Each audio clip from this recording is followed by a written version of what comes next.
Clyde Lovellette was born in Indiana on September 7, 1929. He was a Hall of Fame 6'9" forward/center who played 11 seasons in the NBA for 4 different teams. After leading his high school, Garfield, to the Indiana State Championship Finals, he went on to have an excellent college career playing for Fog Allen and the Kansas Jayhawks. His senior year was especially ridiculous. He led the nation in scoring with 28.4 points a game, was a first-team All-American, won the Helms College Player of the Year, and scored a then-record 141 points in the tournament, en route to the 1952 National Championship. As of 2025, he's still the only player to win a scoring title and the NCAA championship in the same year. A few months later, Clyde was playing for Team USA in the 1952 Summer Olympics. He led them in scoring as they went undefeated and won a gold medal.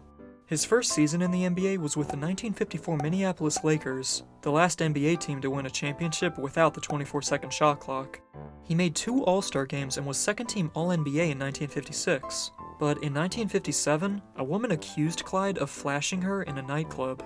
Because the Lakers front office was worried about a potential public relations disaster, and because the team was having trouble finding its footing after the retirement of stars George Mikan and Jim Pollard, they traded Lovellette to Cincinnati. Statistically speaking, he had his best year in 1958 with the Royals, but because of Maurice Stokes' tragic paralyzation, and the Cincinnati front office unable to pay Clyde the salary he wanted, he was traded to the St. Louis Hawks that summer. Clyde made 2 more All-Star games with the Hawks as a member of the first frontcourt in NBA history to feature 3 20 points per game scorers, alongside other future Hall of Famers Cliff Hagan and Bob Pettit. His final 2 years were spent as Bill Russell's backup in Boston, where Clyde would win 2 more championships. Lovellette was notorious for being the dirtiest player in the NBA in the 1950s and 60s. Many players of the time claimed that it felt like Clyde wanted to hurt you when he hit you. He was known for hitting guys right in the Adam's apple, throwing a knee out to make people fall on their face as they were running down the court, elbowing them hard in the chest, hip checking, going for a cheap shot whenever his man would get by him, or shoving someone to the ground after he would set a screen on them, only to then give them a cheeky smile and say, "Sorry." In Wilt Chamberlain's rookie year, Clyde hit him so hard in the mouth with an elbow that he knocked 2 front teeth directly up into the roof of Wilt's mouth. By the next day, Wilt had a serious infection and buildup of pus and poison in his mouth, and his face was rapidly swelling, so much so that he couldn't eat. But because the Philadelphia Warriors had lost their last 2 games, Coach Neil Johnston made Wilt play the next game. After that game was over, Johnston made Wilt play again the next night in New York. At one point, Knicks star Willie Knowles hit Wilt in the mouth, and at that point Wilt had to come out of the game. The team doctor took a look at Wilt's face, and then said if Wilt did not get surgery right away, he could die. Coach Johnston was not thrilled. In the 1962 offseason, the Hawks had drafted a future Hall of Fame center in Zelmo Beatty. In a training camp scrimmage prior to the start of the season, Clyde hit Zelmo hard in the back, causing him to slam his face into the backboard, mid-air. Hawks owner Ben Kerner was watching from the stands, and he came running onto the court, screaming at Clyde and asking him what was he thinking? Why was he trying to hurt his top draft choice? As a result of this, Kerner traded Clyde away to the Celtics for almost nothing in return. Do you know how much you'd have to hate your own player to basically gift wrap him for prime Bill Russell in the middle of Boston's dynasty years? It's pretty crazy. It was in Boston where Clyde had probably the most infamous fight of his career. It was in the 1964 finals, Celtics versus Wilt Chamberlain and the Warriors. In the 4th quarter of Game 2, the Celtics had a dominant lead, and with the game seemingly already over, Red Auerbach decided to take out Bill Russell and let Clyde go in. Clyde got up to his usual antics of elbowing and shoving, but on this night, Wilt wasn't exactly happy about it. I mean, no one ever really was when Clyde would do that to them. But this night seemed different. Wilt told Clyde that if he didn't cut it out, he was going to knock him out. But since Wilt very rarely got angry and had never started a fight in the NBA, Clyde didn't take his threat too seriously. With 25 seconds left in the game, Wilt caught the ball in the pivot. As he did, Clyde elbowed him, again. Wilt then turned around, put the ball on the ground, reared back, and punched Clyde straight in the jaw, dropping him almost instantly. At this time, Clyde was about 290 pounds, by the way. Because of how negative Clyde's reputation was among refs in the NBA, they did not want to eject Wilt, even though Red was screaming at them to do so. Red Auerbach yelled at referee Earl Strom, "I want Wilt out of the game." Strom responded with, Red, get this stiff out of here so we can finish the game. The stiff meaning Clyde. As those two were going back and forth with each other, Bill Russell came over to Wilt and said, "He's had it coming a long time, Wilt." Eventually the refs issued a technical foul and let the game continue. Despite his dirty style of play, Lovellette was actually a really good basketball player. In his best years, he was averaging over 20 points and 10 rebounds, making him a consistent double-double machine. He had a great hook shot, but what was special about him was how often he would step away from the basket and shoot as a big man in the 50s. He was great from the 15 to 20 foot range, and could even hit one-handed set shots from what we would now consider three-point range. Although he wasn't the best leaper, and he often had trouble getting back down the court on defense. So much so that Ben Kerner fined him on multiple occasions for failing to get back. Now, to Clyde's credit, he started training with a former welterweight boxing champion to try and combat his defensive issues. His trainer made him run daily, wearing heavy ankle weights that some said would sink you to the bottom of the Mississippi River if you were to jump in. He also made Clyde drink a glass of orange juice with 5 raw eggs in it every morning. Clyde hated it. It was a nasty drink, but the trainer stood by it because it would, quote, clear the lungs to run better. That's not even the strangest thing about Clyde. Above all else, he was a gun nut. He owned at least 65 firearms, but he probably had more for all we know. He would bring them with him on the road, and would regularly dress in full cowboy attire. A big 10-gallon hat, boots, a holster for 2 6-shooters, the whole look. Whenever the Hawks had a game at home on a Tuesday, you could count on Clyde to always be late. Why, you ask?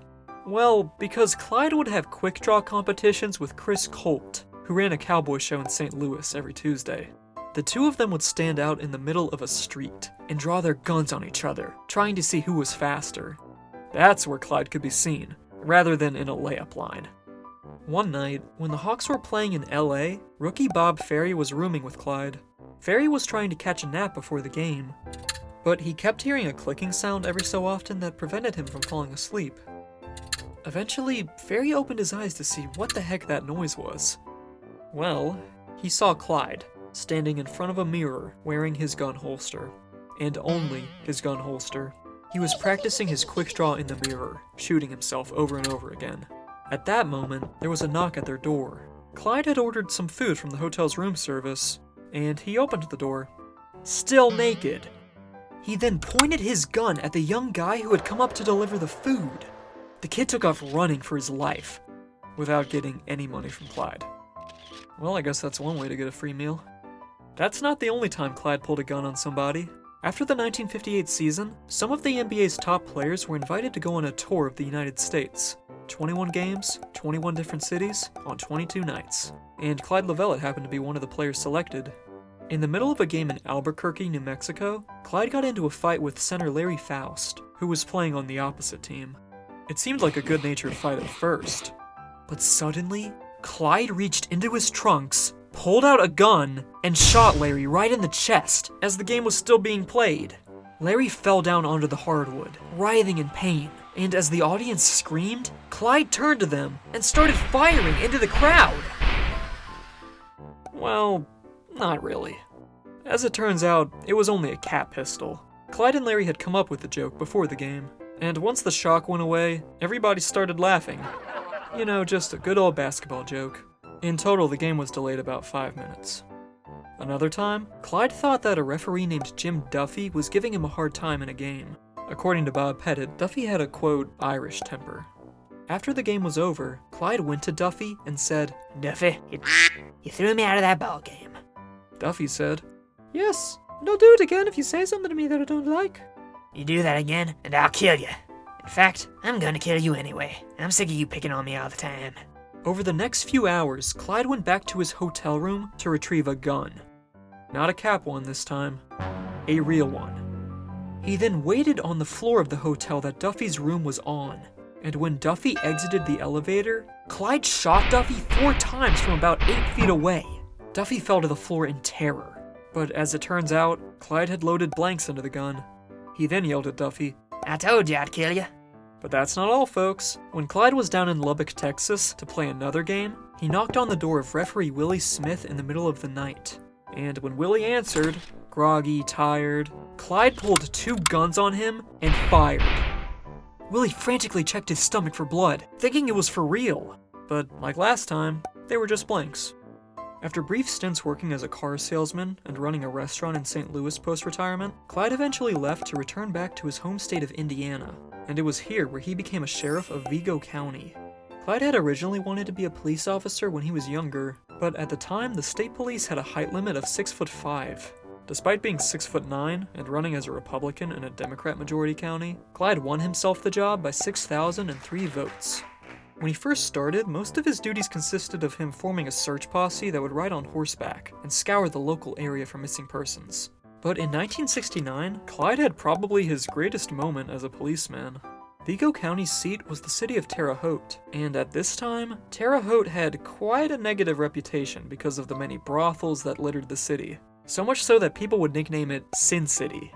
Life magazine called Terre Haute a thriving cesspool of unabated vice in 1958. So, Clyde did something no other Vigo County sheriff had done. He raided the brothels. Terre Haute's mayor was bloody livid. He criticized Clyde as attempting to run a smear campaign against his administration. But the residents of Terre Haute cheered Clyde on. As it turns out, the mayor had made private pledges to keep those brothels open for business. Most of the brothel owners had been close friends to the mayor ever since he had worked as a druggist earlier in life, and had sold them products.